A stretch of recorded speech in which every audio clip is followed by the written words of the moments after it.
In a few moments, I'm going to be with my entire cabinet in the next room over, who are leading the federal recovery and rebuilding efforts to report on their progress, providing urgently needed support to the people of Maui. If I can note for just parenthetically for just a moment, you know, when you have your home washed away, when you are a fire that's taken your home away, when your school has been destroyed and there's no way you can't send your kid to school, these are urgent needs. And no matter how bright, how informed, how wealthy, how poor they are, you just need reassurance. So how in God's name are I going to get through this? Well, Jill and I saw the devastation in Maui firsthand. And I want to thank Governor Josh Green, who's doing one hell of a job. Along with their congressional delegation, there's total unity out there, and for everything they're doing to support the recovery effort. I directed my team to do everything we can for as long as it takes to help Maui recover, rebuild in a way that respects and honors Hawaiian traditions and cultures and the needs of the local community. We're not going to turn this into a new land grab. We're not trying to see multi-million-dollar homes on the beach. We want to restore that part of the island like it was before, only better.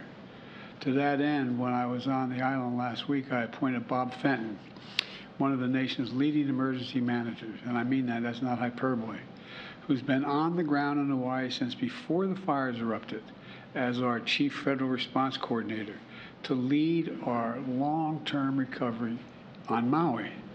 I've charged him with making sure the community has everything the federal government can offer to heal and build back better as fast as possible. You know, he'll be giving me a report virtually on Maui when I walk out of this room and go to the cabinet room where I'm meeting in just a few minutes. And as an example of our commitment, we're not only building back, but we're going to build back stronger and more resilient future, which means we need to be ready to withstand any challenge coming our way in rebuilding the way that Maui wants to rebuild, the nature of the rebuilding. Today, I'm announcing that $95 million from the Bipartisan Infrastructure Law is on the way to Hawaii to harden the ground power, harden the grid we talk about. I know when we start talking about the grid, the average American out there thinks, what are we talking about? Well, the ability to transmit electricity.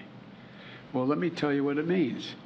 It means investments to make sure electricity can continue to reach homes, hospitals, water stations, even during intense storms and extreme weather.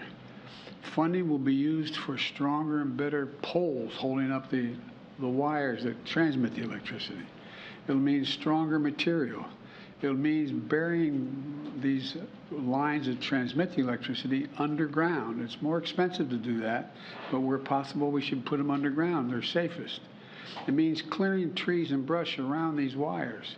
It's like the kindling that exists out there. That's what it ends up being when one of those wires come down.